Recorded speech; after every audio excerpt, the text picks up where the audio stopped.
Morning, boys. Today I want to look at chapter 20 and chapter 21 of the novel. I realize that I've given you work that you need to sort of look at and just be familiar with what you need to do. You don't have to start with it today, but it's just for you to look at. It's due on Monday. But I thought that today let's do some chapters so that we can actually finish the novel.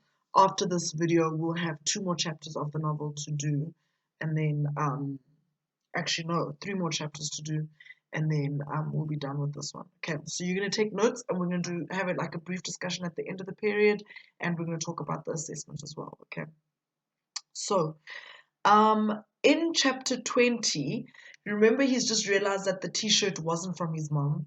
All the adults, all the people that are more mature than him, understand that he must be feeling very hurt and very confused. They probably understand that he's going through a lot. Like that realization. I mean, put yourself in Jimmy's shoes. How would you feel if you, like, your most favorite gift that you've ever received from your parent or someone that you admire, if you suddenly realize that it wasn't from them, it was from someone else, or they don't know anything about this gift. So he's devastated. And so you can see dad, like, he recognizes that. And this is why we've spoken about this before, that dad isn't a bad person because he drinks it, because he doesn't look after the kids. He's just really, like, he's just sitting with he's mourning his daughter's death, and he's just struggling to let go. But this is the first time that he actually tries with Jamie and tries to be there for him and puts aside how he is feeling, and he tries to focus on Jamie and tries to be some kind of parent somehow. So we see in this chapter they go home and he makes him hot chocolate. He hasn't even stirred it properly. Um, and then he sits with him and he like pats him on the shoulder, like he's trying to make him feel better. And he even promises that he's gonna go to the site. If he still has a job there, he'll go back there, and then he'll get back to work. And this is the first time that he acknowledges that he's a drunk. Remember, for the longest time in the novel, none of them in the family would talk about the fact that their dad might actually be an alcoholic and he struggles to stay sober. And this is the first time in this chapter that he actually admits that he's a bit of an alcoholic. I want to go to page 191. Go. Yeah. Okay. And we can see here that Jamie's sitting in a bit of denial. He keeps going, oh, she forgot. She forgot that she gave me the t-shirt. And he's really fighting the truth, even though, like, all the evidence is right in front of him. And I even do this. I'm an adult and I do it all the time. And it's like the first step of grief is denial. You're like, no, it's not true. It can't be true. And he struggles to sleep. On page 191, he says, I couldn't sleep. I lay in my bed with a tummy ache and rolled on my right side and then on my back and then on my left side and then on my front, but I couldn't get comfy. My bed was too hot and I turned my pillow over to find some cool. I kept saying, she forgot she sent it, she forgot she sent it. But the doubt had come back and everything was black and I didn't believe the words in my head. Mom gave up her job months ago. This is now him, like, processing the truth. Mom doesn't work for Mr. Walker or any other mean boss. Mom didn't have to teach when I invited her to parents' evening. She wasn't even in the country when Jazz invited her for Christmas. She'd been in Egypt with Nigel while we've been sitting in the cottage waiting. Imagine that. That's ghosting, guys. What he's saying here. He sent the invite for parents' meeting. Um, Jazz sent the invite to Christmas, and they sat and they waited, and he didn't, and mom didn't show up, and mom didn't even receive, and they don't even know that she didn't receive the message, and they're busy going, yeah, maybe she's busy, maybe she can't get out of work, maybe this, and making up all these stories and all these excuses for someone. Meanwhile, back at the ranch, the person just ghosted you and decided, I'm not gonna make contact with you. Okay. Then the next morning, of course, Jimmy realizes that his cat is gone, and he actually hasn't seen the cat since the day before. Um, And so he goes looking for the cat, and as we know in this chapter, that's when he finds Roger, and Roger's been run over by a car. And on page 197, remember, Jamie has never cried about his sister. He's never cried about anything really. And so even when he describes what is happening to him, like the fact that he's about to cry, even when he describes it, it's like the strange thing for him because he's never experienced it. Let's go to page 197. Let me just see if I haven't. Okay, all right. So I want you to notice how Jamie's going to go through the same emotions that Dad goes through as he's trying to deal with the death of his daughter, like 5 years later. But it's the same process. Okay, page 197 towards the top. The burn in my throat spread to my cheeks. They went from freezing cold to boiling hot in less than a millisecond. I stroked Roger's head, told him I loved him, said I was sorry. He didn't meow. I saw some tire marks in the snow, deep and short and diagonal, where someone had put the brakes on quickly and skidded on the road. All the hurt turned into anger. So when he first sees Roger, he's like, oh my gosh, he's so sad, he feels so hurt about it. And then he gets angry when he realizes what happened, that someone actually ran him over. With a shout of rage, I jumped and kicked the tire marks. I stamped on them, spat on them, grabbed the snow in my hot fingers, and threw it into the sky. I fell to my knees and punched the tire marks as hard as I could. My fist hurt the road and the pain felt good. The skin on my knuckles split open. I hit the road again. See, the next step, he gets angry. The same way that Dad hates Muslims. He can't stand Muslims, and every time he sees Muslims, he gets angry about it. See how he's going through the same emotions as Dad. Okay. If I hadn't gone to the talent contest, Roger would still be alive. Last night, I'd have noticed that he wasn't in the cottage, and I'd have gone to look for him, and he would have come running up, and he would have rubbed his body on my wellies, and his fur would have glistened in the moonlight. But I'd been too busy worrying about Mum to worry about Roger. Do you see? So the next step from anger to regret. Now, if only I had done this, if only I was home, then Roger wouldn't have died. And he's also even angry with himself because he's saying he was too busy worrying about his mom, who wasn't bothered about him, actually, if you think about it. That's what makes him angry, that he was worried about his mother, who wasn't worried about him, and he wasn't worrying about Roger, who actually loved him. Okay, so you see the anger and also regret.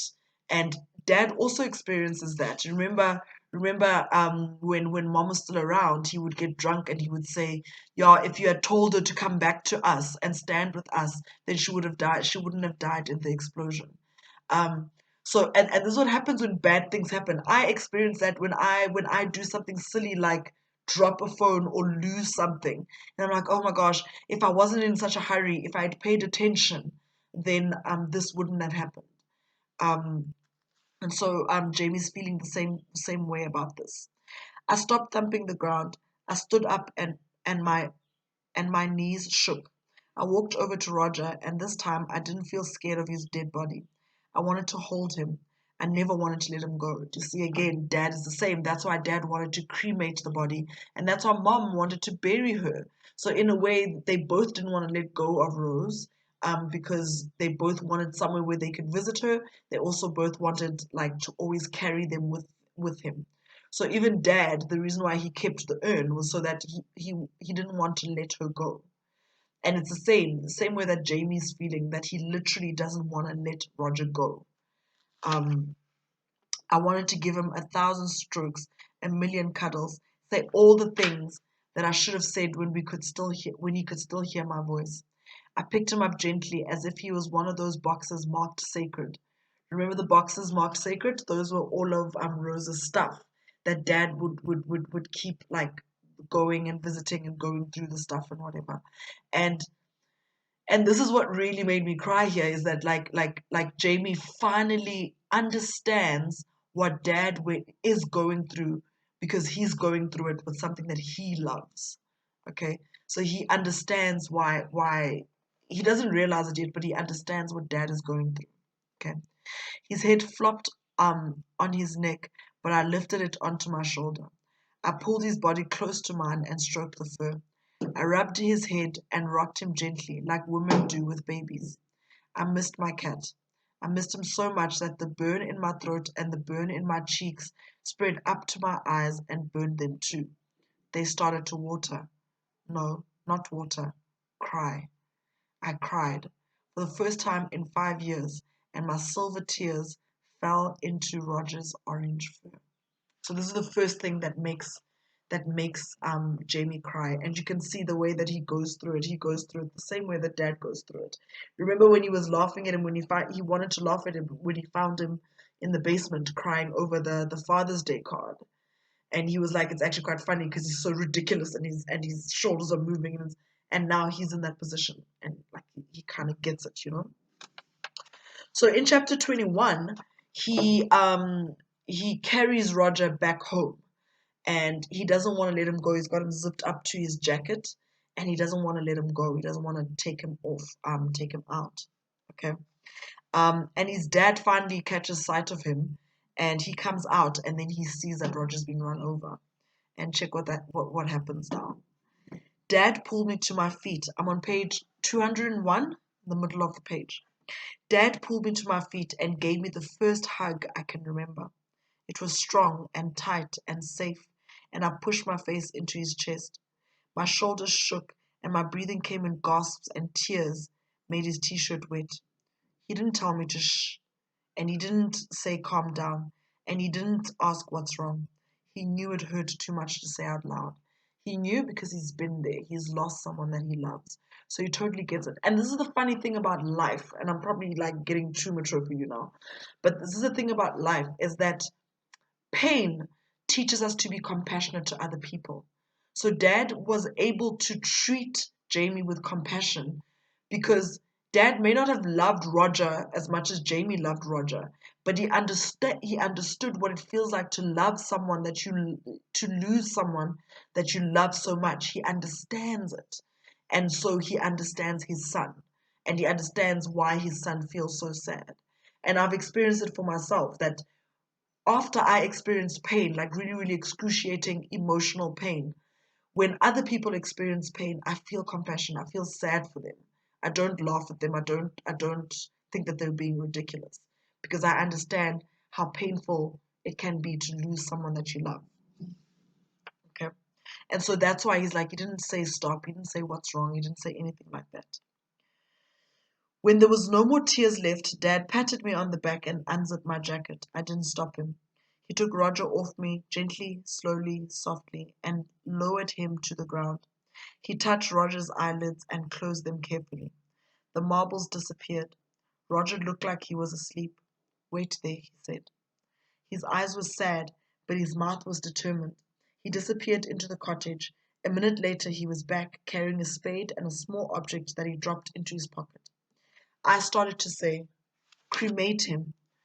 Do you remember in the beginning of the novel, Jamie didn't understand why his sister had to be cremated and carried around everywhere with them, and now he wants to cremate Roger. So he finally understands that feeling of never wanting to let that thing that you love go, and finding some way of preserving it and keeping it. Okay. But Dad said we can't build a fire in the snow. I tried to pick Roger up to take him away. I didn't want my cat to be buried underground. Dad grabbed my arm and said, he's gone. He nodded his head, convincing himself of something. His eyes filled with tears, but he took a deep breath and blinked them away. He nodded again as if he'd made a big decision. Started to dig. He said, whatever was there has disappeared. So you can see the reason why he's nodding and the reason why he's crying is because he understands that he's saying it about Roger, but he's also saying it about Rose, that Rose is gone. So even if she's been cremated and she's in the urn, she's gone, and he's finally realizing that he has to let her go. His voice was tight with sadness. Sadness. I thought I understood. So, so the death of Roger kind of brings the family back together. It creates understanding. There's a dog in the house. It creates understanding it creates understanding for Roger to his father, but it also creates understanding for his father to not Roger, to Jamie. Okay. Um okay. So they bury him. Okay. So they bury him. On page 205, I loved this though, because I loved the fact that things didn't happen the way Roger expected. Remember what I said to you? He expects solutions like this. He just expected his parents to get back together and everything would be perfect. He expected things to go from one way to another. Look at what he realizes now. So they buried him, and then Dad got the urn out, and he spread Rose's ashes at the pond because he wanted to let her go. And then they go back inside and they have some tea. Listen to this on page 205, middle of the page. When we finished our tea, we just sort of stared at each other. Something big had happened to us that morning. Everything was different. And even though my tummy ached and my heart ached and my throat ached and the tears kept falling, I knew that the change wasn't all bad, that something good had happened too. Jazz still didn't eat, Dad still drank, but we stayed together all day in the lounge. Not really speaking, but not wanting to go to our bedrooms either. We watched a film. Jazz asked me if I wanted to watch Spider-Man, but I said no. So she put on a comedy instead. We didn't laugh, but we smiled at the best bits. And Dad told Jazz, I like your hair. And when she said thanks, he replied, you should keep it pink. And when it was time to go to bed and the stars shone in the sky like hundreds of cat's eyes on a dark road, Dad gave me my second hug ever. It was as strong, tight, and safe as the first. And as I lay under my duvet, missing Roger, wishing he was on my windowsill instead of lying underground, Dad came into my room with hot chocolate. He put it in my hands, and the steam felt nice on my face. This time, the powder had been stirred right in. So we can see this terrible thing happened, but it actually brought this family together. So the death of Roger actually brought this family together and helped them to sort of heal from Rose's death. So it just goes to show, like, Rose's death broke the family up, but Roger's death brought them back together. And it just goes to show that, like, bad things can happen to us, but bad things can either bring us together and make us better, or they could tear us apart. And it's all a matter of choice. It's all a matter of deciding, I think. I don't know what you guys think. Maybe we'll talk about it after this video.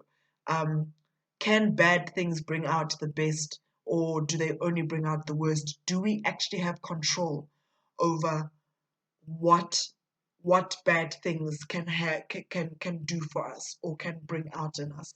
Okay. I hope this video was helpful.